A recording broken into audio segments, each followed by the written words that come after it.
چونکہ انسان خطا کار ہے، انسان غلطیاں کرتا ہے، اس سے کوتاہیاں ہوتی، اس سے خطائیں ہوتی، تو ظاہر سی بات ہے اس کا سلوشن، اس کا حل یہ ہے کہ ہم اپنے رب سے توبہ کریں، ہم اپنے رب سے معافی مانگیں۔ یہ اللہ رب العزت کا رحم اور کرم ہے، یہ اس کا فضل اور جود ہے کہ اس نے جو ہے ہمیں توبہ اور استغفار کا طریقہ بتایا۔ اگر اللہ رب العزت انسان کو پیدا کرتا، جو کرنا ہے اس کا حکم دے دیتا، جس سے رکنا ہے اس کے بارے میں بتا دیتا، اور اس کے بعد اگر انسان کچھ خطائیں کر گزرتا کہ جو کرنا ہے وہ نہیں کرتا، جس سے روکا وہ کر گزرتا، اور اگر توبہ کے دروازے نہ ہوتے، توبہ کا طریقہ نہ ہوتا، استغفار نہ ہوتا، تو پھر تو یقیناً جو ہے ہم خسارے میں ہوتے، ہم ہمیشہ ہمیشہ کی جہنم میں چلے جاتے۔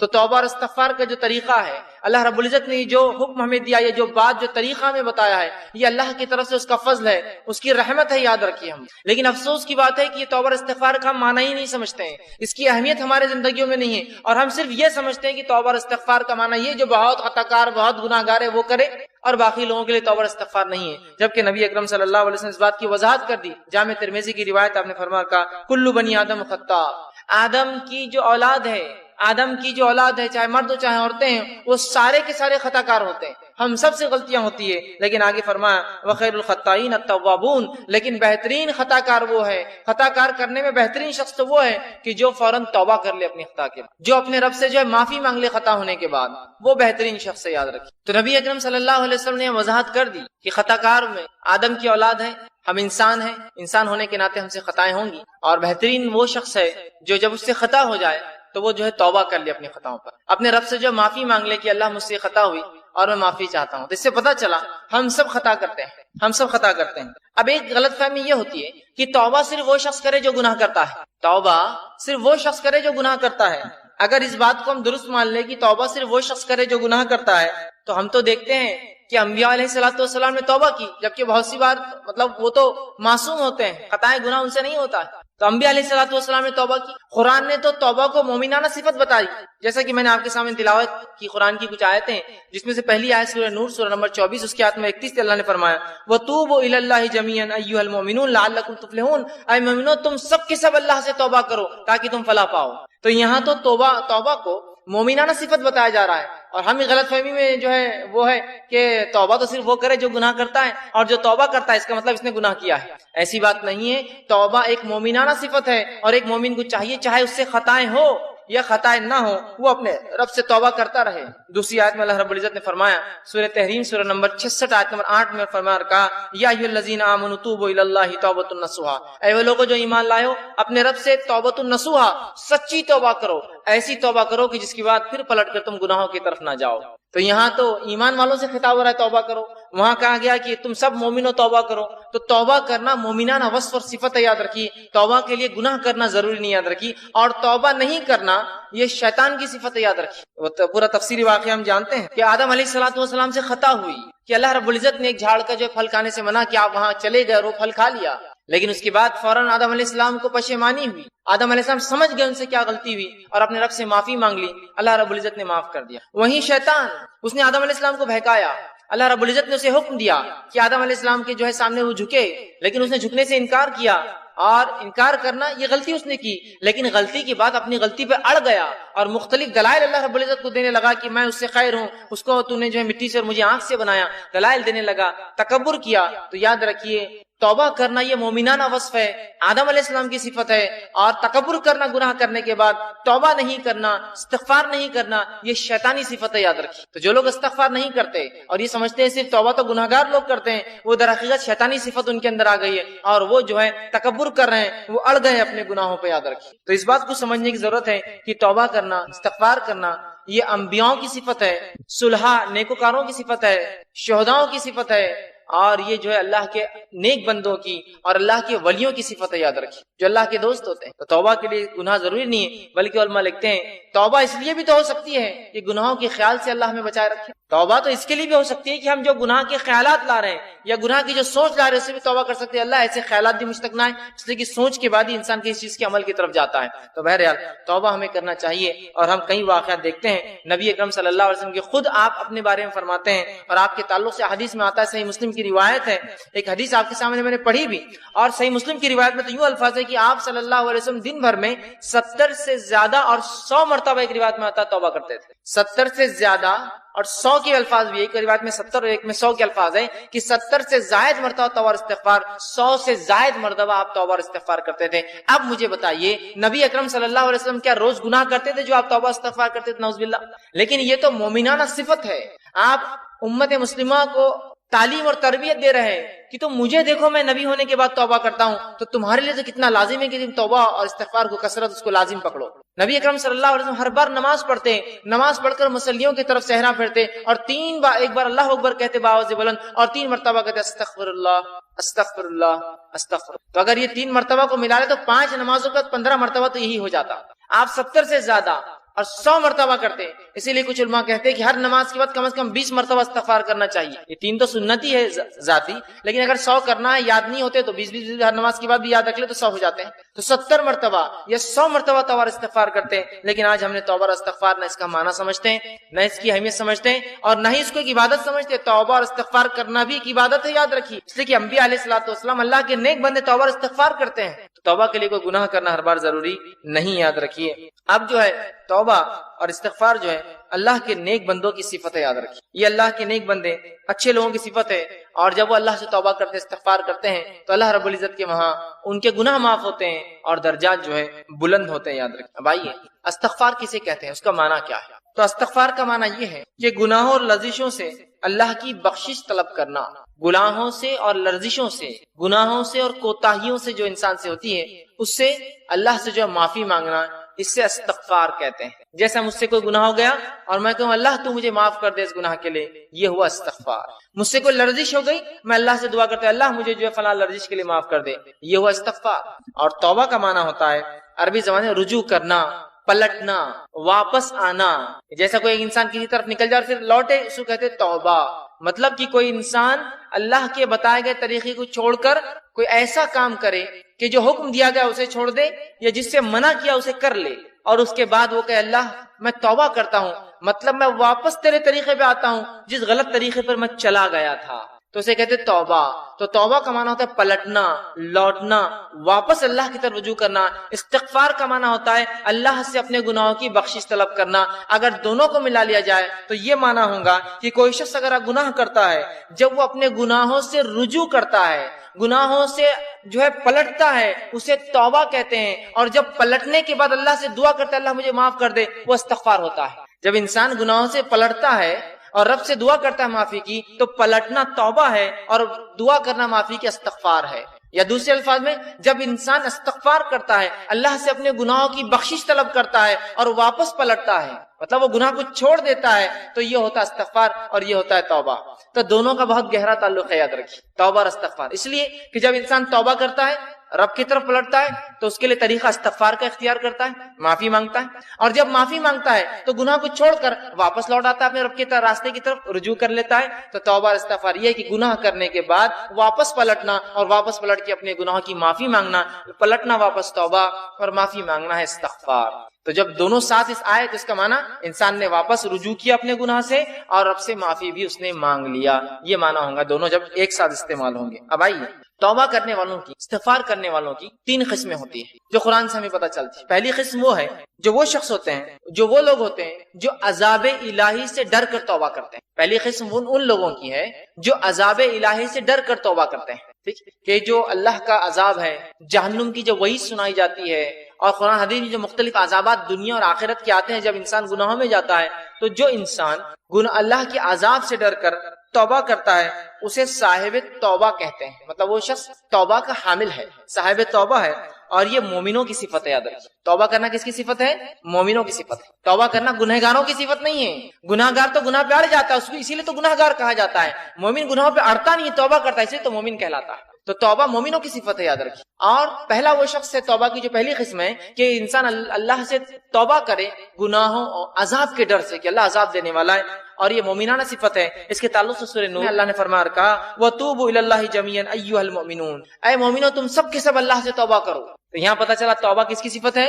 مومنوں کی صفت ہے، کہ جو اللہ کے عذاب سے ڈر کر توبہ کرتے ہیں۔ دوسری صفت ہے توبہ کی، دوسرے لوگ وہ ہے جو توبہ کرتے ہیں۔ توبہ کی دوسری قسم وہ لوگ ہیں جو ثواب اور لالچ کے لیے توبہ کرتے ہیں، کہ توبہ کرنے سے ثواب ملے گا، ہے نا، اور وہ ثواب کی لالچ اور حرص میں توبہ کرتے ہیں، اور یہ صفت صالحین اور اللہ کے جو ولی ہوتے ہیں، نیک صفت لوگ ہوتے ہیں، ان کی صفت ہے۔ یہ توبہ گناہ کی بنیاد پر، یہ اللہ کے عذاب سے ڈر کر نہیں کرتے ہیں، یہ توبہ اس لیے کرتے ہیں کہ ان کو لالچ ہوتی ہے کہ توبہ کرنے کی وجہ سے اللہ ہمارے درجات کو بلند کریں گا، اللہ اس کا اجر دیں گا نا، چونکہ انسان توبہ کر رہا ہے کنٹینیو، تو وہ لالچ میں توبہ کرتے ہیں۔ اور یہ صفت جو ہوتی ہے یہ اللہ کے مقرب بندوں کی، صالحین کی اور اللہ کے ولی صفت لوگوں کی ہوتی ہے۔ اور اللہ رب العزت نے سورہ قاف سورہ نمبر 50 کی آیت نمبر 33 سے فرما اور کہا وجاء بقلب منیب، اور ایسے لوگوں کو یاد رکھیے جو ہے انابت کہتے ہیں، اور اللہ نے کہا وجاء بقلب منیب، اور جو رجوع کر لائے، رجوع کرنے والا دل لے کر آئے، ایک ایسا دل لے کر آئے جو منیب ہو، انابت والا ہو، اپنے رب کی طرف رجوع کرتا ہو، اس لالچ میں کہ اس کا رب اس میں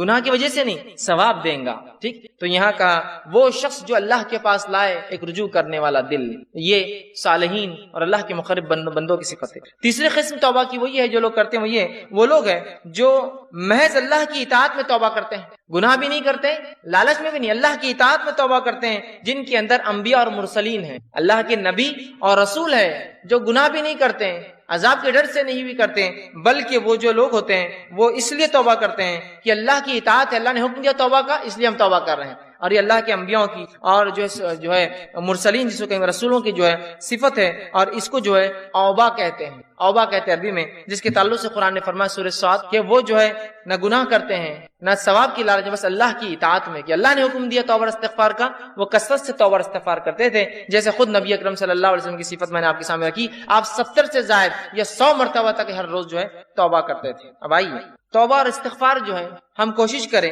کہ جو ہے ہم اپنے اوپر جو ہے لازم کر لے، یاد رکھیں۔ اور توبہ اور استغفار جو ہے دو شکلوں کے اندر ہم پر لازم آتا، واجب آتا ہے۔ دیکھیے، اطاعت میں توبہ کرنا، فرما برداری میں توبہ کرنا، ثواب کی لالچ سے توبہ کرنا، یہ تو اچھی بات ہے، لیکن دو مقامات ایسے ہوتے ہیں جہاں توبہ اور استغفار کرنا واجب ہے، ضروری ہو جاتا ہے۔ ہمارے حال تو یہ ہے جہاں واجب ہے وہاں بھی نہیں کرتے، اور جہاں لالچ ہونا چاہیے وہاں بھی نہیں کرتے، نہ کہیں اور کرتے ہیں۔ دو شکلوں میں واجب ہے، کمپلسری ہے، فرض ہے۔ وہ دو شکلیں کون سی ہے؟ پہلا، جب بندہ ایسا کوئی کام نہیں کرتا ہے جس کے کرنے کا حکم اس کے رب نے دیا ہے تو توبہ اس پر واجب آ جاتی ہے۔ نماز پڑھو، روزہ رکھو، زکوٰۃ دو، حج کرو، اچھائی کا حکم دو، برائی سے روکو، پڑوسی سے اچھا سلوک کرو، رشتوں کو نبھاؤ، مسکینوں کا حق ادا کرو، یتیموں کا حق ادا کرو، مسافروں کا حق ادا کرو، یہ تمام چیزیں۔ تو جب کوئی حکم شریعت دیتی ہے، انسان وہ حکم کو بجا نہیں لاتا تو اس پر توبہ واجب ہو جاتی ہے، استغفار واجب ہو جاتا ہے۔ اور دوسری شکل جس میں توبہ اور استغفار واجب ہو جاتی ہے ایک شخص پر، وہ دوسری شکل تب ہوتی ہے جب انسان شریعت کے اس عمل کو کر گزرتا ہے جس عمل سے شریعت نے روکا ہے۔ شراب مت پیو، زنا مت کرو، برے کام مت کرو، بد کلامی مت کرو، جھوٹ مت بولو، چوری مت کرو، ہے نا؟ تو یہ گناہ والی چیزیں، تو تب تو دو شکلوں میں ہم پر توبہ اور استغفار واجب ہے۔ پہلا، ویسے کرنا تو اطاعت میں اور لالچ میں چاہیے ہمیں ہمیشہ، چاہے گناہ ہو نہ ہو، لیکن دو جگہ تو واجب ہے۔ پہلا، جب جو چیز کا شریعت نے کرنے کا حکم ہم سے چوک جائے تو توبہ اور استغفار واجب ہے، اور جب اس چیز کو کر گزرے جس سے روکا ہے تب بھی ہم پر توبہ اور استغفار واجب ہے۔ یاد رکھیے، یہ دو شکلوں میں توبہ اور استغفار مجھ پر اور آپ پر اور ہم انسانوں پر واجب اور ضروری ہے۔ لیکن آج ہم دیکھتے ہیں توبہ کا معاملہ جو کچھ ہے بس وہ اتنا ہے، اور اس کے طریقے بھی ہم نہیں جانتے کہ بس ایک انسان نماز پڑھتا ہے، نماز پڑھنے کے بعد اگر مسجد میں تو پہلے ادھر دیکھتا ہے سیدھے طرف، پھر الٹے طرف دیکھتا ہے، اور جب وہ دیکھتا ہے کوئی نہیں دیکھ رہا ہے تو فوراً اپنے دونوں ہاتھ اٹھاتا اور توبہ توبہ توبہ توبہ بول کے دونوں ہاتھوں کو جو ہے ادھر اور ادھر ادھر ادھر کر کے فوراً بیٹھ جاتا ہے۔ اور یہ بھی توبہ کا جو طریقہ اس نے اختیار کیا ہے وہ بھی پہلے دیکھتا ہے، کوئی دیکھ تو نہیں رہا، اور اگر توبہ توبہ کے بیچ میں کوئی دیکھ لے تو وہیں رک جاتا ہو، گال کو تھوڑا مل کے ہاتھ نیچے کر لیتا، مطلب میں گناہگار تھوڑی ہوں جو میں توبہ کر رہا ہوں۔ ایک تو طریقہ غلط، اور اس پر جیسے کہ لوگ دیکھ لیں گے کہ توبہ کر رہا ہے مطلب گناہ کر کے آئے تو فوراً گناہگار تھوڑی ہوں میں۔ تو نہ توبہ واجب پر ہم کر رہے جب ضروری ہے، نہ توبہ ہم اطاعت میں کر رہے کہ ہمارے نبی توبہ روز کرتے تھے، استغفار کرتے تھے، اتباع میں بھی نہیں ہے، لالچ میں بھی نہیں ہے، خوف سے بھی نہیں ہے، نہ واجب چیزوں پر ہے جہاں ضروری ہے توبہ استغفار کرنا۔ اور جو کچھ ہے بس وہ توبہ والا ہے جو بچوں کو پنشمنٹ کے طور پر، سزا کے طور پر بولا جاتا ہے کہ چلو چیکس کو ہاتھ لگاؤ، گالوں کو ہاتھ لگاؤ اور توبہ توبہ، اور پتہ نہیں بس اسی کو ہم سمجھتے توبہ ہے، اور انسان بس دعا کیا، تھوڑا ہاتھوں کو یوں کرا، اور میں نے دیکھا لوگ پھر وہ ہاتھ پھیرتے اور اٹھ کر چلے جاتے ہیں۔ جو کچھ ہے بس وہ اس حد تک ہے اور اس لمٹ میں۔ یاد رکھیے ہمیں چاہیے کہ ہم کثرت سے توبہ استغفار کریں، کثرت سے اپنے زندگی کا جو ہے اس کو معمول بنا لیں۔ معمول سمجھتے نا، مطلب یہ روز مرہ کی کوئی ایسی چیز جس کو انسان ہمیشہ کرتا ہے اس کو معمول بنا لیں، جس طرح سے ہمارے نبی کا معمول تھا صلی اللہ علیہ وسلم کہ آپ توبہ استغفار کی کثرت کرتے تھے تاکہ امت اس بات کو سیکھ لیں۔ اسی طرح توبہ قبول کرنا اللہ سبحانہ تعالیٰ کی صفت ہے، یاد رکھیے، اور اللہ سبحانہ تعالیٰ کے علاوہ ہماری توبہ کوئی قبول نہیں کرتا. یاد رکھ، توبہ توبہ قبول کرنا یہ اللہ کی صفت ہے. اسی لیے اللہ کی ایک صفت تواب ہے. تواب کا معنی ہے توبہ قبول کرنے والا، اور تواب کا معنی یہ بھی ہوتا ہے توبہ کرنے والا. دونوں ہی معنی ہوتے ہیں عربی میں. کہ تو توبہ یا تواب کا معنی ہوتا ہے رجوع کرنے والا، پلٹنے والا. تو بندہ گناہ کرتا ہے، رب کی طرف پلٹتا ہے، رب بندے کے گناہ کو معاف کر کے اس کی طرف رجوع کرتا ہے. ٹھیک ہے، تو توبہ قبول کرنا اللہ کی صفت ہے، اور توبہ اللہ کے علاوہ کوئی قبول نہیں کرتا. یہ بات یاد رکھیے. بہت سے لوگ بہت سارے در اور دیواروں پر جا کر توبہ کرتے ہیں اور ان سے توبہوں کی دعائیاں دیتے ہیں. توبہ صرف اللہ قبول کرتا ہے. توبہ قبول کرنا اور گناہ معاف کرنا صرف اللہ کی صفت ہے. یاد رکھیے، اس کے علاوہ کسی در پر انسان کی توبہ قبول نہیں ہوتی ہے. اور اس کے لیے کوئی گھڑی، کوئی وقت، کوئی پل نہیں. انسان کو جب لگے کہ اس سے گناہ ہوا تھا تب تو واجب ہو گئی. اس کے علاوہ بھی جب یاد آئے، استغفار، سب سے اتنا تو بول سکتا ہے نا کوئی بھی، میں دعائیں یاد نہیں ہوتی مجھے، استغفار، استغفر اللہ، اتنا تو بول سکتا ہے نا. بس وہ کثرت سے بولتا رہے، کثرت سے بولتا رہے. کیونکہ جب استغفار کرتا ہے اور رب کی طرف خود رجوع کر رہا ہے، توبہ کر رہا ہے ایک طرح سے، تو کثرت سے اس کو کر لے. اور توبہ قبول کرنا اللہ کی صفت ہے، اور اللہ کے علاوہ کوئی توبہ قبول نہیں کرتا ہے. اللہ رب العزت سورہ توبہ سورہ نمبر 9 آیت نمبر اس کی 27 میں فرماتا اور کہتا ہے، ثم یتوب اللہ من بعد ذلک علی من یشاء واللہ غفور الرحیم. کہ اللہ سبحانہ تعالیٰ فرماتا اور کہتا ہے کہ تم لوگ گناہوں کے بعد اللہ سے توبہ کرو، اور اللہ سبحانہ تعالیٰ جس کی توبہ چاہتا ہے پھر قبول کرتا ہے. اللہ تعالیٰ توبہ کو قبول کرنے والا غفور ہے اور رحم کرنے والا ہے. یاد رکھیے، تو ہمیں چاہیے کہ ہم اللہ سے توبہ کریں. دوسری آیت سورہ توبہ سورہ نمبر 9 آیت نمبر 102، اس میں اللہ فرماتا اور کہتا ہے، وآخرون اعترفوا بذنوبہم خلطوا عملا صالحا وآخر سیئا. اللہ فرماتا اور کہتا ہے، اور کچھ دیگر لوگ ہیں جنہوں نے اپنے گناہوں کا اقرار کیا ہے، انہوں نے ملا جلا عمل کیا تھا. مطلب ایسے لوگ ہیں جنہوں نے گناہوں کا اقرار کیا اور انہوں نے نیکی اور گناہ دونوں ملا جلا ایک عمل کیا تھا، ایک اچھا اور دوسرا برا. امید ہے کہ اللہ ان کی توبہ قبول فرمائے گا.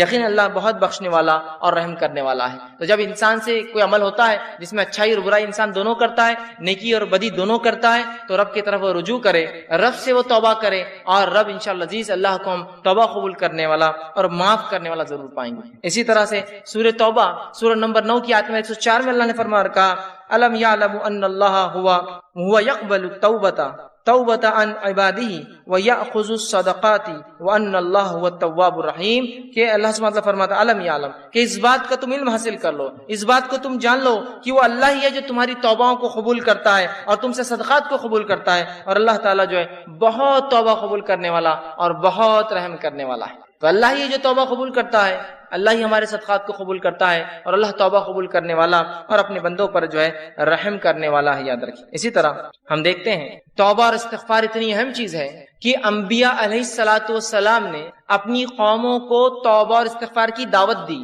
اندازہ لگائیے کیا اہمیت ہے اس توبہ اور استغفار کی، کہ انبیاء علیہ السلام نے اپنی قوموں کو توبہ اور استغفار کی دعوت دی. آئیے کچھ نبیوں کی دعوت آپ کے سامنے رکھتا ہوں. پہلا واقعہ سورہ ہود سورہ نمبر 11 اس کی آیت نمبر 52 میں، جو ہود علیہ السلام نے اپنی قوم کو دعوت دی. کس چیز کی دعوت دی؟ توبہ اور استغفار کی. اللہ رب العزت نے فرمایا اور کہا، وَيَا قَوْمِ، اور ہود علیہ السلام نے اپنی قوم سے کہا، وَيَا قَوْمِ اسْتَغْفِرُوا رَبَّكُمْ ثُمَّ تُوبُوا إِلَيْهِ. کہ ہود علیہ السلام نے اپنی قوم کا، اے میری قوم، اللہ سے استغفار کرو، اپنے گناہوں سے معافی مانگو، اپنے گناہوں کے لیے رب سے بخشش کرو، ربکم ثم توبوا الیہ، اور اس کی طرف رجوع کرو، یرسل السماء علیکم مدرارا. تو اگر تم ایسا کرو گے کہ گناہوں سے معافی مانگو گے، بخشش طلب کرو گے، رجوع کرو گے، تو تم دیکھو گے کہ اس بخشش کے تحت، اس بخشش طلب کی وجہ سے اور رجوع کرنے کی وجہ سے اللہ سبحانہ تعالیٰ تمہارے لیے آسمان سے موسلا دھار بارش برسائیں گا جو نفع بخش ہوتی ہے. پھر فرمایا مدرارا وَيَزِدْكُمْ قُوَّةً إِلَىٰ قُوَّتِكُمْ وَلَا تَتَوَلَّوْا مُجْرِمِينَ. اور تمہیں قوت پر قوت عطا کریں گا، اور یقیناً خبردار توبہ کو انکار کر کے، استغفار کا انکار کر کے، اپنے گناہوں سے بخشش طلب نہ کر کے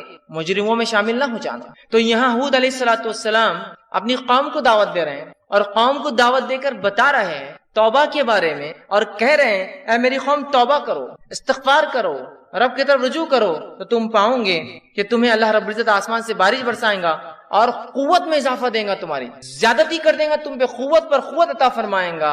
اور اگر ایسا نہ کیا تو تم مجرم بن جاؤ گے، ایک مجرم قوم میں شامل ہو جاؤ گے. تو یہاں ہود علیہ السلام اپنی قوم کو دعوت دے رہے ہیں توبہ کی دعوت دے رہے ہیں، استغفار کی دعوت دے رہے ہیں، اور توبہ اور استغفار نہ کرنے سے مجرم بننے کے بارے میں جو ہے بتا رہے ہیں۔ اسی طرح ہم دیکھتے ہیں سورہ ہود ہی میں سورہ نمبر 11 آیت نمبر 61 میں صالح علیہ الصلوۃ والسلام کی دعوت کا تذکرہ قرآن نے کیا۔ آپ کی دعوت کے بارے میں قرآن کہتا ہے اور بتاتا ہے، جو سورہ ہود سورہ نمبر 11 آیت نمبر 61 میں اللہ نے فرمایا هو انشأکم من الارض واستعمرکم فیها واستغفروا ثم توبوا الیہ۔ اللہ رب العزت فرماتا ہے صالح علیہ السلام اپنی قوم کو دعوت دے اور کہہ رہے ہیں هو انشأکم من الارض، کہ وہ کہہ رہے ہیں اسی نے تمہیں زمین میں پیدا کیا، واستعمر، اور تمہیں پھر جو ہے اس زمین کے اوپر آباد کر دیا اور بسا دیا، اور پھر فرماتے ہیں اس سے بخشش مانگو اور اس کے آگے توبہ کرو۔ وہ کہتے ہیں کہ فیہا واستغفروا، کہ تم اس سے استغفار کرو، ثم توبوا الیہ، اور اے میری قوم اللہ کی طرف رجوع کرو، لوٹو۔ تو یہاں ہم دیکھ رہے ہیں صالح علیہ الصلوۃ والسلام نے اپنی قوم کو دعوت دی اور اللہ کی طرف رجوع کرنے کا، توبہ کرنے کا حکم۔ آئیے آگے بڑھتے ہیں۔ شعیب علیہ الصلوۃ والسلام کے بارے میں اللہ نے فرمایا سورہ ہود ہی میں سورہ نمبر 11 آیت نمبر 90 میں، اور کہا واستغفروا ربکم ثم توبوا الیہ، کہ پھر شعیب علیہ السلام نے اپنی قوم کو دعوت دی اور کہا اے میری قوم اللہ سے استغفار کرو، اپنے گناہوں کی بخشش طلب کرو اور اس کی طرف رجوع کرو، اس کی طرف پلٹ آؤ، اپنے گناہوں سے جو ہے معافی مانگو۔ اب انبیاء علیہ الصلوۃ والسلام نے نہ صرف قوموں کو توبہ اور استغفار کی دعوت دی، بلکہ انبیاء علیہ الصلوۃ والسلام نے خود بھی اللہ سے توبہ کی جب ان سے چھوٹی موٹی خطائیں اور لرزشیں ہو جاتی۔ نہ صرف دعوت دی بلکہ خود بھی جب چھوٹی موٹی لرزشیں اور خطائیں ہو جاتی تو انہوں نے بھی اللہ سے توبہ کیا، جس کے تعلق سے مشہور واقعہ ہے آدم علیہ الصلوۃ والسلام کا، جس کے تعلق سے سورہ بقرہ سورہ نمبر 2 آیت نمبر 37 میں اللہ رب العزت فرمایا اور کہا فَتَلَقَّى آدَمُ مِن رَبِّهِ كَلِمَاتٍ فَتَابَ عَلَيْهِ۔ تو آدم علیہ السلام کو جب وہ خطا ہوئی کہ جو انہوں نے وہ پھل کھا لیا جس سے منع کیا گیا تھا، تو اللہ نے کہا پھر ہم نے آدم کو کلمات سکھائے اور وہ آدم نے کلمات ادا کیے تاکہ جو ہے فتاب علیہ، اور پھر ہم نے ہمارے طرف آدم نے رجوع کیا اور ہم نے آدم علیہ السلام کو معاف۔ تو آدم علیہ السلام نے خطا کی، اللہ سے معافی مانگی۔ تو انبیاء نے نہ صرف دعوت دی استغفار کی، بلکہ ان سے بھی اگر چھوٹی موٹی لرزشیں ہو جائے تو فوراً جو اللہ رب العزت سے انہوں نے رجوع کیا، استغفار کیا اور توبہ کیا۔ دوسرا واقعہ نوح علیہ الصلوۃ والسلام کا، جب نوح علیہ الصلوۃ والسلام کے زمانے میں جو ہے عذاب آیا، اللہ کا بارش برسی آسمان سے اور زمین سے خوب پانی نکلا، تو نوح علیہ السلام نے اپنے بیٹے سے کہا میرے بیٹے تم بھی اس کشتی میں سوار ہو جاؤ، اس لیے کہ اس سفینہ اس کشتی کے علاوہ اب کوئی نجات کا ذریعہ نہیں ہوگا۔ اور نوح علیہ السلام یہ مکالمہ کر ہی رہے تو بیٹے نے کہا کہ اے میرے والد میں بہت اونچی چوٹی پر چڑھ جاؤں گا، یہاں تک پانی نہیں آئے گا۔ اور اسی مکالمے کے بیچ ایک لہر آئی اور نوح علیہ السلام کا بیٹا اس عذاب میں جو ہے مبتلا ہو گیا۔ جب عذاب میں مبتلا ہوا تو نوح علیہ السلام نے اللہ سے دعا کی کہ اللہ میرا بیٹا تو میرے اہل میں سے تھا، پھر کیوں نہیں بچا؟ تو نوح علیہ السلام کی اس بات پہ اللہ رب العزت ناراض ہوا کہ نوح علیہ السلام نے ایسے کیسے سوال کر دیا اللہ سے، اللہ بہتر جانتا تھا۔ تو اللہ نے جواب دیا اور نوح سے کہا، سنی واقعے کو سورہ ہود سورہ نمبر 11 آیت نمبر 47 میں اللہ نے فرمایا قال ربی انی اعوذ بک ان اسألک ما لیس لی بہ علم، کہ نوح علیہ السلام نے جب یہ بات کہہ دی اللہ ناراض ہوا تو فوراً نوح علیہ السلام نے اللہ سے گزارش کی دعا کی، کہا قال ربی انی اعوذ بک، اے اللہ میں تیری پناہ میں آتا ہوں، ان اسألک ما لیس بہ علم، کہ ایسا میں نے تجھ سے سوال کر لیا جس کے بارے میں مجھے علم نہیں تھا، تو بہتر جانتا تھا کہ تو نے کیوں کیا میرے بیٹے کے ساتھ، لیکن نوح علیہ السلام چونکہ سوال کر گزرے تھے تو فوراً جیسی اللہ کی ناراضی کا علم ہوا کہ اللہ میں تجھ میں پناہ مانگتا ہوں کہ میں نے ایسا سوال تجھ سے کیا جس کے بارے میں اللہ مجھے علم نہیں تھا۔ آگے فرماتے علم وَإِلَّا اسْتَغْفِرْ لِي وَتَرْحَمْنِي أَكُن مِّنَ الْخَاسِرِينَ، اور میں تجھ سے توبہ کرتا ہوں، تجھ سے بخشش طلب کرتا ہوں اور تجھ سے رحم طلب کرتا ہوں، اگر ایسا نہ ہوا تو میں تو خسارہ اٹھانے والوں میں سے ہو جاؤں گا اللہ۔ پھر اللہ رب العزت نے نوح علیہ الصلوۃ والسلام کی توبہ قبول کی۔ آپ نے ایک سوال کیا تھا، اللہ رب العزت کو ناپسندیدہ گزرا کہ جب اللہ نے عذاب میں ڈال دیا، مبتلا کر دیا آپ کے بیٹے کو، آپ نے سوال نہیں کرنا چاہیے، لیکن بیٹا تھا، سوال آیا ذہن میں کہ کیا بات ہے۔ جب سوال کر بیٹھے تو اللہ رب العزت نے جواب دیا نوح کہ تمہیں یہ حق نہیں تھا، اور اے نوح بلکہ قرآن کے الفاظ تو اتنے سخت ہیں، اے نوح جاہلوں میں سے نہ ہو جاؤ ایسے سوال کر کے۔ جو ہی اللہ نے کہا نوح علیہ السلام فوراً کہا اللہ بس میں تجھے پناہ مانگتا ہوں، معافی طلب کرتا ہوں، بخشش طلب کرتا ہوں، رحم طلب کرتا ہوں، ورنہ میں تو خسارے میں ہو جاؤں گا، اور اللہ نے بہرحال ان کو معاف کر دیا۔ تو انبیاء علیہ الصلوۃ والسلام نے صرف دعوت نہیں دی توبہ کی، وہ کرتے بھی تھے۔ آئیے تیسرا واقعہ موسیٰ علیہ الصلوۃ والسلام کا قرآن سے ہم لیتے ہیں، سورہ قصص سورہ نمبر 28 آیت نمبر 16 میں اللہ نے فرمایا کہا موسیٰ علیہ السلام کا قول نقل کیا قال ربی انی ظلمت نفسی فاغفر لی فتغفر لہ۔ اللہ فرماتا ہے کہ جب موسیٰ علیہ الصلوۃ والسلام نے دو لوگوں کو لڑتے ہوئے دیکھا، ایک مصری قبطی تھا اور دوسرا اپنی قوم کا بنی اسرائیل سے تھا. دونوں لڑ رہے تھے. جو ہے موسیٰ علیہ السلام نے دونوں کو روکنے کی کوشش کی. جب وہ قبطی نے جو رکنے کا ارادہ نہ دکھایا تو موسیٰ علیہ السلام نے اس نیت سے نہیں کہ اسے مارے، اس نیت سے کہ ڈیفنس اس کو دور کرے، اس کو ایک مکہ مارا. وہ مکہ اتنے زور سے اسے لگا جا کر، اور انبیاء علیہ السلام بہت مکمل انسان ہوتے ہیں، بہت طاقتور انسان ہوتے ہیں. جب وہ مکہ اسے پڑا تو وہ تاب نہ لا سکا اور اسی جگہ وہ مر گیا. ان کا انٹینشن بالکل نہیں تھا کسی کو قتل کرنے کا، لیکن جب اسے پڑا وہ مر گیا.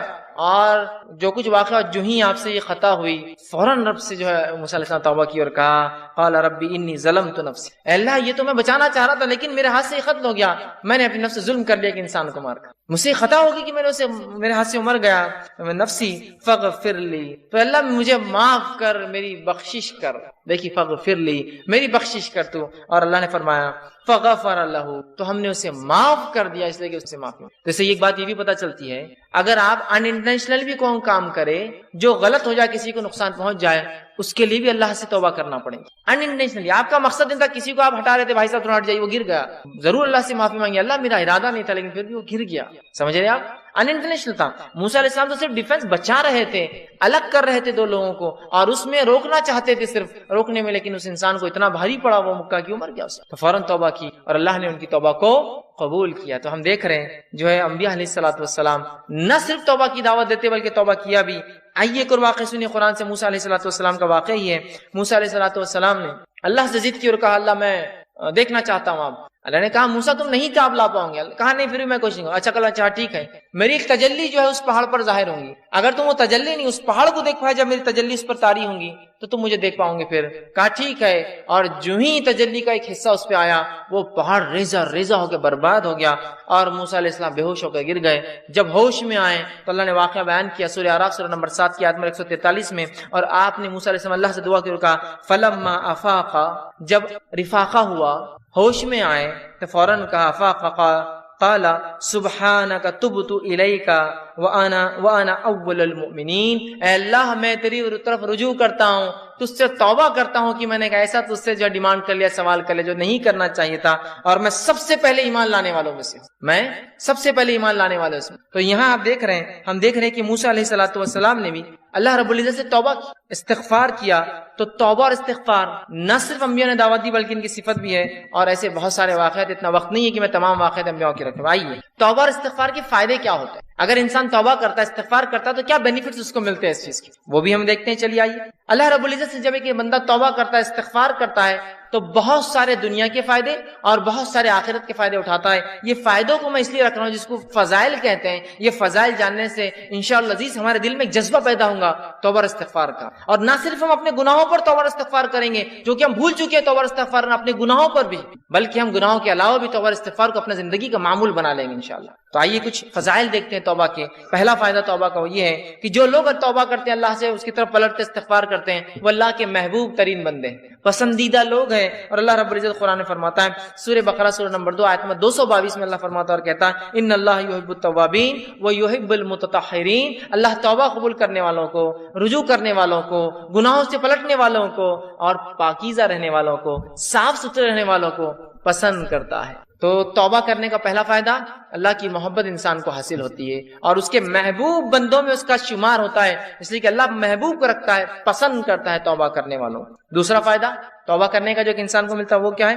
اللہ اسے بخش دیتا ہے. توبہ کرنے والے کو اللہ بخش دیتا ہے، معاف کر دیتا ہے، اس کی خطاؤں کو درگزر کر دیتا ہے. اللہ رب العزت قرآن میں فرماتا ہے سورہ طٰہٰ سورہ نمبر 20 آیت نمبر 82 اللہ فرماتا ہے وَإِنِّي لَغَفَّارٌ لِمَن تَابَ وَآمَنَ وَعَمِلَ صَالِحًا ثُمَّ اهْتَدَىٰ. سن لیجئے کیا فرماتا اللہ کہ میں جو ہے لوگوں کو معاف کرتا ہوں، لمن تابا، جو میری طرف رجوع کرتا ہے، جو میرے سے توبہ کرتا ہے میں اسے معاف کرتا ہوں، لیکن کنڈیشنل ہے میری معافی. پہلی شرط معافی کے لیے وہ آمنا، وہ ایمان والا ہو، وہ عمل صالحا، اور پھر نیک کام کرے توبہ کرنے کے بعد. اس کا ہرگز معلوم مطلب یہ نہیں کہ توبہ کر لیا مطلب نیا اکاؤنٹ کھولنے کی اجازت مل گئی مجھے اب گناہ کرنے کی. توبہ کرتا ہے ایمان والا انسان اور پھر نیک کام کرتا ہے تو اللہ رب العزت فرماتا ہے وَإِنِّي لَغَفَّارٌ لِمَن تَابَ کہ ان لوگوں کی میں توبہ قبول کرتا ہوں جو مجھ سے توبہ کرتے ہیں اور انہیں معاف کر دیتا ہوں اور پھر وہ ایمان لائے اور نیک عمل پھر کرتے رہے اور اس معاملے پہ جم جائے، اس معاملے پر اڑ جائے۔ تیسرا فائدہ، چوتھا فائدہ اور پانچواں فائدہ چونکہ ایک ہی حدیث میں آتا ہے اس لیے میں ایک ساتھ رکھوں گا۔ تیسرا فائدہ توبہ کا ہے، اللہ غم سے نجات دیتا ہے، پریشانیوں سے نجات دیتا ہے، مشکلوں سے نجات دیتا ہے۔ چوتھا فائدہ، تنگ دستی دور کرتا ہے۔ سبحان اللہ، ہم نے سوچا بھی نہیں تھا توبہ اور استغفار کا تعلق تنگ دستی سے بھی ہو سکتا ہے، یا توبہ استغفار کرنے سے رزق میں کشادگی بھی آ سکتی ہے، مال و دولت میں فراوانی بھی ہو سکتی ہے۔ اس لیے کہ توبہ کرنے کا ایک فائدہ ہے تنگ دستی سے اللہ نجات دیتا ہے۔ اور پانچواں فائدہ توبہ کا معلوم آپ کو کیا ہے؟ ایسی جگہ سے روزی دیتا ہے جہاں سے سوچا بھی نہیں ہوگا۔ تنگ دستی بھی دور ہوتی ہے، غم بھی دور ہوتے ہیں، اور ایسی جگہ سے روزی ملتی ہے، روزی سمجھتے ہیں نا آپ، رزق ملتا ہے جہاں سے سوچا بھی نہیں ہوگا، گمان بھی نہیں کیا ہوگا، فہم میں بھی نہیں لایا ہوگا اس نے۔ آئیے حدیث اس طرح سے ابو داؤد کی روایت ہے، تینوں فائدے ایک ہی حدیث میں آتے ہیں۔ پہلا، جو شخص استغفار کو لازم پکڑ لیتا ہے، استغفار کو اپنے نفس سے لازم کر لیتا ہے، پکڑتا ہے، تو اللہ تعالیٰ اس کے لیے ہر غم سے نجات کا راستہ نکالتا ہے۔ ہر غم، سمجھتے ہیں آج کون سا ہے نا جو انسان ہے جو غم زدہ نہیں ہے، پریشان حال نہیں ہے؟ بتائیے مجھے، وہ کہہ سکتا ہے کہ مکمل طور 100% خوش ہوں؟ ہم تو ہر حال میں اللہ کا شکر تو ادا کرتے ہیں، لیکن کہیں نہ کہیں پریشانیاں ہیں۔ پریشانیوں کا حل توبہ اور استغفار۔ ہم نے تو کبھی سوچا ہی نہیں تھا کہ غم کا علاج بھی استغفار ہو سکتا ہے۔ ہر غم سے اللہ نجات دیتا ہے استغفار کی بنیاد پہ، اس کی فضیلت یہ ہے۔ دوسرا، ہر تنگ دستی سے کشادگی کی طرف لے آتا ہے، ہر قسم کی غربت اور تنگ دستی سے نکال کے کشادگی کی طرف لاتا ہے۔ اور تیسرا، صرف تنگ دستی اور تنگ دستی سے نکال کے کشادگی کی طرف نہیں لاتا ہے، ایسی جگہ سے روزی دیتا ہے جہاں سے اس نے گمان بھی نہ کیا ہو، سوچا بھی نہ ہو۔ یاد رکھیں، سوچا بھی نہ۔ کیا فائدے ہیں استغفار اور توبہ کے؟ روزی میں برکت، ایسی جگہ سے روزی جہاں سے سوچا نہ ہوگا، ہر غم سے نجات۔ کوئی کہتا میرے گھر میں بیماری ہے، میں غم زدہ ہوں، استغفار کی کثرت۔ کوئی کہہ رہا ہے مجھے تنگ دستی ہے، استغفار کی کثرت۔ کوئی کہہ رہا ہے مجھے جو ہے مال و دولت کی کمی ہے، استغفار کی کثرت کیجیے تو صحیح، آپ دیکھیے اللہ کیسی رحمت دیتا ہے۔ اور کوئی کہے مال و دولت تو ہے، برکت نہیں ہے، استغفار کیجیے، اس لیے کہ اللہ نے مال و دولت کی برکت چھین لی نا آپ کی۔ رزق میں اضافہ کہاں ہو رہا ہے؟ مال تو تعداد کوانٹٹی وائز بہت ہے، لیکن دل کہاں سکون میں ہے؟ استغفار نہیں کر رہے ہیں۔ استغفار کی کثرت، استغفار کی کثرت، استغفار کو معمول بنا لیجیے۔ تین عظیم فائدے ایک ہی حدیث میں آ رہے استغفار کے، غم سے نجات، تنگ دستی سے کشادگی کی طرف، اور ایسی جگہ سے روزی دیتا ہے جہاں سے سوچا بھی نہیں۔ اسی طرح غم سے نجات کے تعلق سے چھوٹا سا واقعہ رکھ دیتا ہوں صرف آپ کے سامنے، چونکہ ہمارے حالت میں ایسے واقعات ہوتے ہیں، ہمارے ماحول میں اس لیے رکھ رہا ہوں کہ نبی اکرم صلی اللہ علیہ وسلم کے پاس ایک صحابہ اور ایک صحابی آئے جن کے بیٹے کو گرفتار دشمنوں نے پکڑ لیا، اور نہ صرف پکڑا، خبر ملی کہ بہت مضبوط زنجیروں کے اندر اس کے پیر باندھ دی۔ وہ آئے اور کہا اللہ کے رسول صلی اللہ علیہ وسلم، دشمنوں نے جو ہے ہمارے بچے کو پکڑ لیا ہے، آپ کچھ بتائیے کیا کیا جائے، کیا کرا جائے کہ ہمارا جو ہے بچہ واپس آ جائے، میرا بیٹا جو ہے واپس آ جائے، وہ ماں اور باپ دونوں آئے۔ اللہ کے رسول صلی اللہ علیہ وسلم نے کہا استغفار کی کثرت، استغفار کرو۔ وہ کہتے ہیں کہ وہ دونوں گھر گئے، استغفار کی خوب کثرت۔ اور ان کے بیٹے کہتے ہیں کہ جب میں بیڑیوں میں جکڑا تھا، اچانک ایسا ہوا کہ میری پیروں کی دونوں بیڑیاں ٹوٹ گئی، اچانک رات میں دونوں بیڑیاں ٹوٹ۔ جب بیڑیاں ٹوٹ گئی تو میں پریشان ہو گئی، یہ کیا ہوا؟ لوہے کی زنجیریں تھی وہ بیڑیاں بولتے لوہے کی موٹی موٹی زنجیروں میں جب قیدی کو قید کیا جاتا ہے جو آسانی سے نہیں ٹوٹتی، یاد رکھیے، ٹوٹ گئی۔ میں پریشان ہوا اور ایک اونٹ میں نے پکڑا، وہ ایک اونٹنی میں نے لی، اس پر سوار ہوا اور بھاگنے لگا۔ جب میں اس اونٹنی پر بیٹھ کر بھاگنے لگا تو سارے اونٹ باڑے کے نکل کے میرے پیچھے بھاگنے لگے۔ اب چونکہ مجھے تو جان بچانے تھی، میں نکل گیا اور پورے اونٹ بھی پیچھے بھاگنے لگے۔ اور اس کے بعد وہ اپنے گھر آئے، والدین خوش ہو اٹھے، والدین سے ملاقات کی اور اللہ کے رسول کے پاس اس بچے کو لے کر اللہ کے رسول ہمارا بیٹا گھر واپس آ گیا ہے، استغفار کی برکت دیکھی، بچہ واپس آ گیا۔ ہر غم تھا نا بیٹے کے گمنے کا، اللہ نجات دے دی، بیٹا واپس دے دیا۔ پھر کہا اللہ کے رسول اب یہ اونٹوں کو کیا کرے؟ چونکہ بھاگنے کے لیے میں نے دشمن کی اونٹنی لے لی تھی نا، جان بچانے کے لیے جو اونٹنی لی گئی تھی ان کی نہیں تھی، دشمن کی تھی۔ اور کہا وہ ایک نہیں، وہ اونٹنی کی وجہ سے کئی اونٹ پیچھے آ گئے میرے۔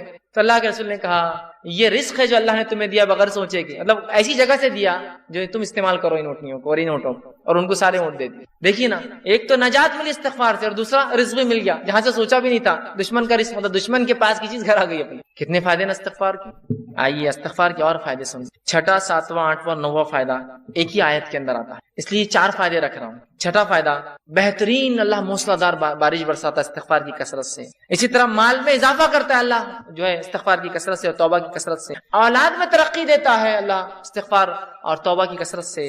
اور باغات اور نہریں نکال دیتا ہے، رزق کے ذریعے بنا دیتا ہے استغفار کی کثرت سے. اللہ رب العزت نے سورہ نوح سورہ نمبر 71 آیت نمبر 10، 11 اور 12 میں فرمایا اور کہا نوح علیہ السلام نے اپنی قوم کو دعوت دی، اور دعوت دیتے وقت وہ انہیں کیا کہہ رہے سنیے. وہ کہتے ہیں قلت استغفروا ربکم انہ کان غفارا، اے میری قوم اپنے رب سے استغفار کرو اپنے گناہوں کے لیے، تم شرک جیسی برے جرم میں جو ہے پھنسے ہوئے ہو، اپنے رب سے معافی مانگو جو انہ کان غفارا، تمہارا رب ہمارا رب ضرور ہمیں معاف کرے گا اس گناہ کے لیے بھی اور تمام چیزوں کے لیے.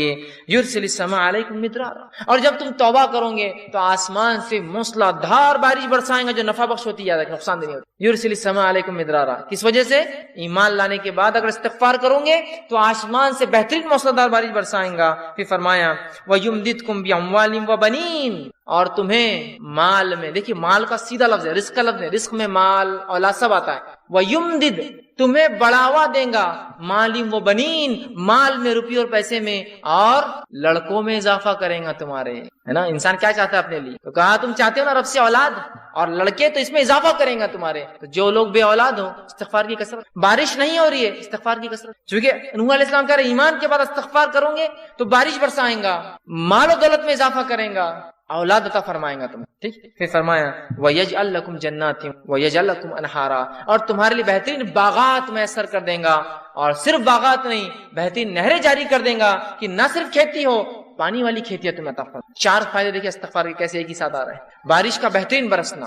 دوسرا فائدہ ہم دیکھ رہے ہیں اس کے اندر وہ یہ ہے کہ مال میں اضافہ، اولاد میں اضافہ، اور کھیتی باڑی اور نہروں کے اندر اضافہ اللہ تعالیٰ کر دیتا ہے. 10واں فائدہ استغفار کا وہ یہ ہے انسان کا دل سیاہ کالا ہونے سے بچ جاتا ہے. نبی اکرم صلی اللہ علیہ وسلم فرماتے ہیں، مستدرک حاکم کی روایت آپ نے فرمایا، بندہ جب گناہ کرتا ہے تو اس کے دل پر ایک کالا سیاہ داغ پڑ جاتا ہے، ایک اسپاٹ آ جاتا ہے. اگر وہ استغفار کر لیتا ہے تو اسپاٹ مٹا دیا جاتا ہے، وائپ آؤٹ کر دیا جاتا ہے، صاف کر دیا جاتا ہے. لیکن اگر وہ توبہ اور استغفار نہیں کرتا تو داغ بڑھتا جاتا ہے، بڑھتا جاتا ہے، بڑھتا جاتا ہے، حتیٰ کہ اس کا پورا دل کالا ہو جاتا ہے. تو اگر انسان توبہ استغفار کرتا ہے تو دل صاف ہو جاتا ہے، وہ دھبا دل سے نکل جاتا ہے جو گناہ کی وجہ سے لگ جاتا ہے دلوں کے اوپر. لیکن آج گناہ کرنے کے بعد بھی ہم کہاں رجوع کرتے ہیں، استغفار کرتے ہیں، ہے نا. اسی لیے کہا جاتا ہے ہمارے دل تو آج کالے ہو چکے ہیں، اس لیے کہ ہمارے اعمال کالے ہیں. استغفار کرنے سے دھبا مٹتا چلا جاتا ہے. گناہ ہوئے استغفار کیجیے، توبہ کیجیے، دھبا مٹ جائیں گے. تو دل کالے ہونے سے بچ جاتا ہے، اور جب استغفار کرتا ہے تو دل چمکا دیا جاتا ہے، صاف کر دیا جاتا ہے. اسی طرح 11واں فائدہ توبہ اور استغفار کا وہ یہ ہے کہ توبہ اور استغفار سے کتنا ہی گناہ، بڑا گناہ کیوں نہ اللہ معاف کر دیتا ہے. توبہ اور استغفار جب انسان کرتا ہے نا، کتنا ہی بڑا گناہ آپ نے اور ہم نے کیوں نہ کیا ہو اللہ معاف کر، کتنا ہی بڑا. اور سب سے بڑا دنیا میں گناہ کون سا ہے؟ اللہ کے ساتھ شرک کرنا. اگر شرک کرنے والا بھی توبہ کرے سچی، تو سچی توبہ کے بعد اللہ اس کے شرک کو بھی معاف کر دیتا ہے، زنا کو بھی معاف کر دیتا ہے، کفر کو بھی معاف کر دیتا ہے، نفاق کو بھی معاف کر دیتا ہے، ہر قسم کے گناہ کو معاف کر دیتا ہے.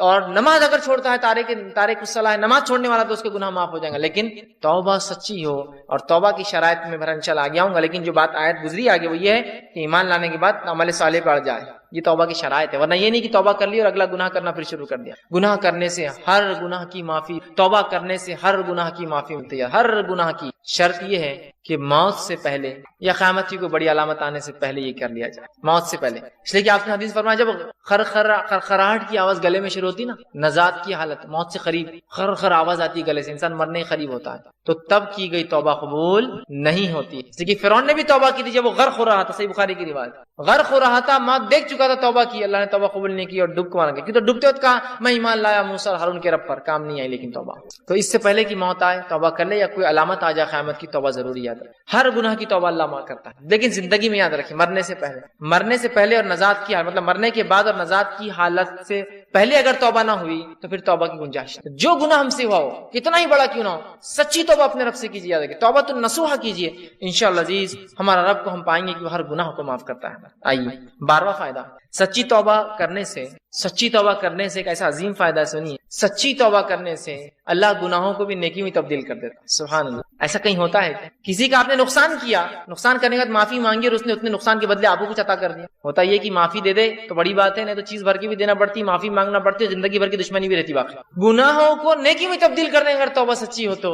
نبی اکرم صلی اللہ علیہ وسلم کے پاس ایک ایسا قبیلہ آیا عرب کا جو لوٹ مار کرتا تھا، راستوں مسافروں کو لوٹتا تھا، اور وہی ان کی انکم کا ذریعہ تھا. خون، قرابہ، قتل، غارت گری، شرک اور کفر اور لوٹ مار۔ وائے کہ اللہ کے رسول، کیا ہماری توبہ ہے؟ اللہ ہم اگر توبہ کرنا چاہتے ہیں کہ ہماری توبہ ہے؟ جو اتنے گناہ ہم زندگی میں کر چکے ہیں، اور آج کون سا ایسا انسان ہے دنیا میں جو معافی نہیں چاہتا اپنے گناہوں کے لیے؟ راستہ یہ ہے معافی کا، راستہ یہ ہے معافی کا۔ ہر انسان چاہتا ہے اسے گناہ معاف ہو، ہر انسان ریپینٹ کرنا چاہتا ہے، توبہ کرنا چاہتا ہے، استغفار کرنا چاہتا ہے اپنے رب۔ یہ ہے طریقہ توبہ۔ تو کہا ہماری کوئی توبہ ہے؟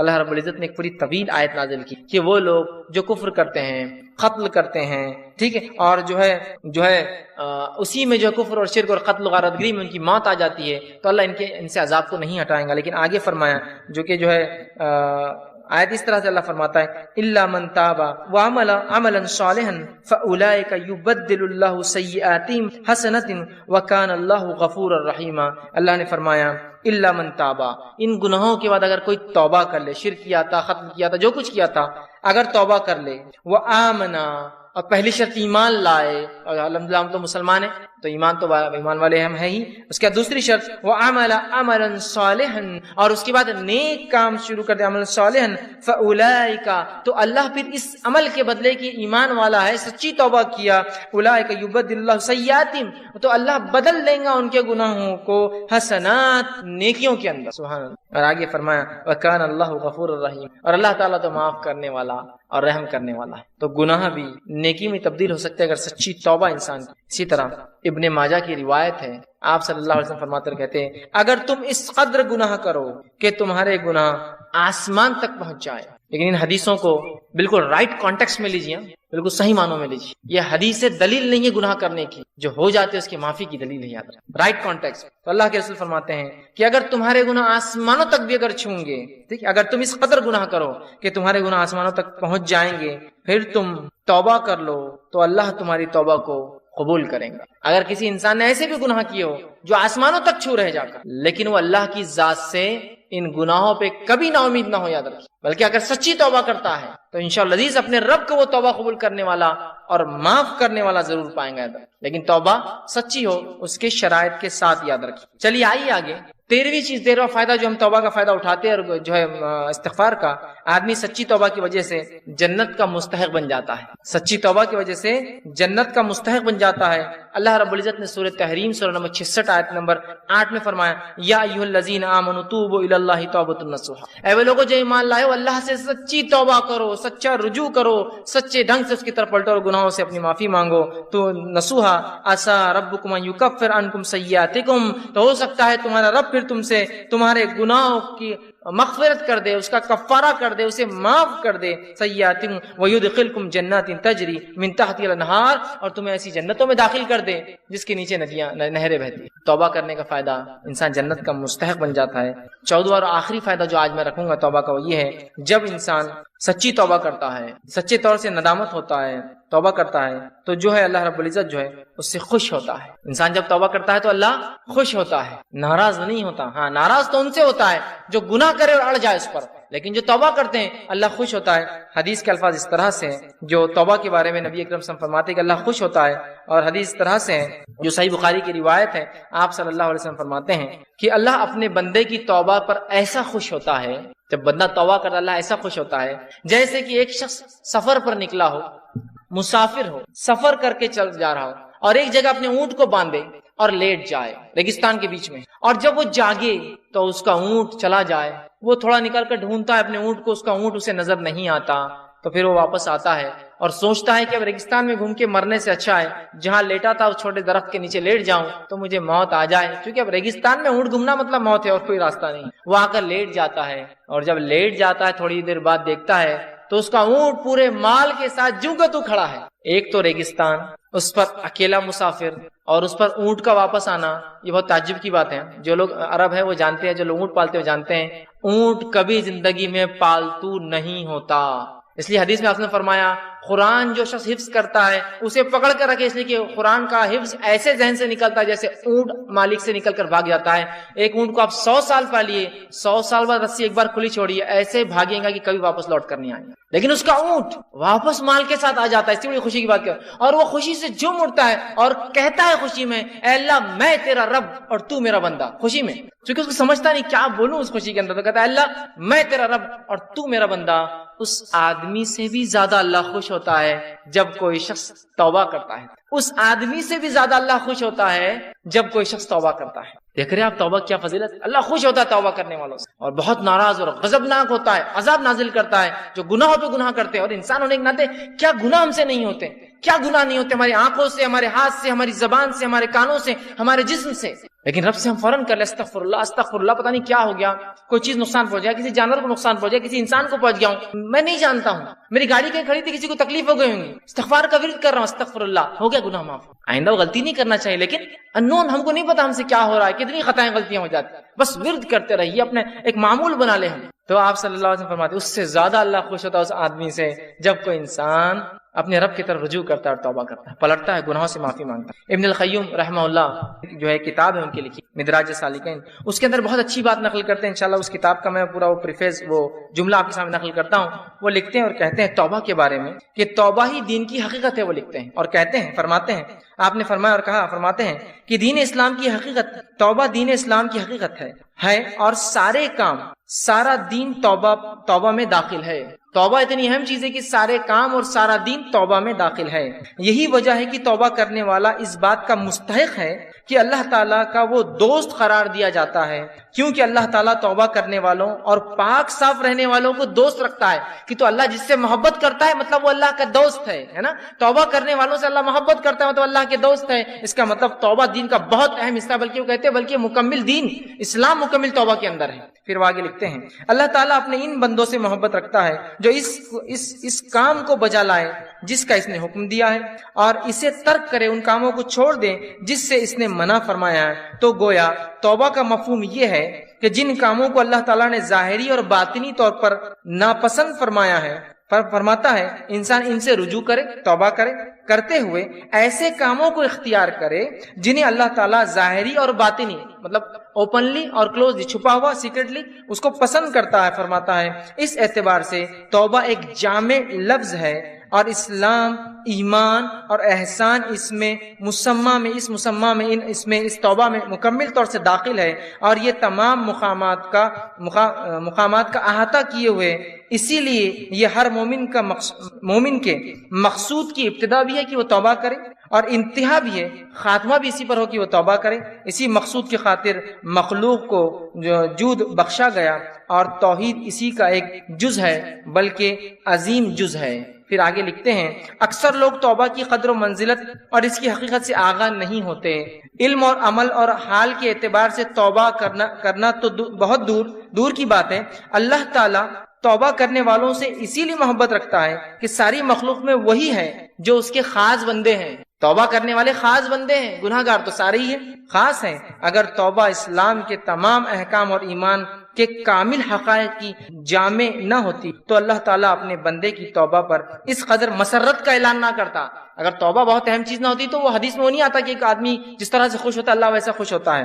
اعلان اظہار نہ فرماتا تمام مقامات, وہ احوال جن کے بارے میں لوگ گفتگو کرتے ہیں, وہ سب توبہ ہی کی تفصیلات اور اس کی آثار اور اسی کے نتائج ہیں. تو توبہ کے بارے میں کتنی پیاری بات لکھتے ہیں کہ ہر چیز کا تعلق کہتے دین اور اسلام کا توبہ سے. اب آئیے توبہ کی کنڈیشنز کیا ہیں, شرائط. توبہ کے کنڈیشنز رکھنے سے پہلے ایک چیز کی وضاحت اور کلیریفیکیشن دینا چاہتا ہوں ایک مثال کے ذریعے. سمجھ لیجیے آپ اکاؤنٹس کیپنگ کرتے, اکاؤنٹنٹ ہے, یا آپ ایسا کام کرتے جہاں آپ کو لکھنا, خط و کتابت کا کام ہوتا ہے, رائٹنگ ورک ہوتا ہے. اب ہوتا یوں ہے کہ جب قلم یا پین غلط چل جاتا ہے تو بہت مشکل ہوتی ہے اس کو مٹانا, ہے نا, کٹ کرنا پڑتا ہے. اب ہو یوں کہ کوئی یہ کہے کہ دیکھو یہ جب لکھو تو اس پہ غلطیاں مت کرو, اور غلطی ہو تو میں ناراض ہوں گا, اور جب آپ لکھتے تو غلطی ہو جاتی تو آپ سوچتے کاش کہ کوئی ایک ایسی چیز ہوتی جس کے ذریعے میں کیا کروں جو غلطیاں ہوتی اس کو مٹا دوں. تو سمجھ لیجیے آپ میرے پاس ہی کام کر رہے تھے یا میں آپ کے پاس کام کر رہا ہوں. میں نے آپ کو ایک ربر لا کے دیا, اریزر, کہ دیکھیے اگر غلطی ہو جائے تو اس سے کیا کرنا ہے, اس اریزر ربر سے اس غلطی کو مٹا دینا تاکہ اکاؤنٹس اچھے دکھے, خراب نہ ہو کتاب. سمجھ رہے بات. اب جب میں نے آپ کو دے کر چلا گیا تو آپ اس غلطی کو کچھ دن مٹاتے رہے, بعد میں آپ کے دماغ میں ایک نئی چیز آئی, ربر جو دیا گیا وہ غلطی کو مٹانے کے لیے دیا گیا. تو آپ نے کیا شروع کیا معلوم, پھر کاغذ پہ چھرے مارے اور مٹاتے جا رہے اسے, چھرے مارے اور مٹاتے جا رہے اسے, اس لیے کہ ربر ہے نا اپنے پاس, تو چھرے ماریں گے مٹا لیں گے. تو ہم کو اللہ رب العزت نے ہماری فطرت میں چونکہ خطا ہے, غلطیاں کرنا ہے, ان غلطیوں کے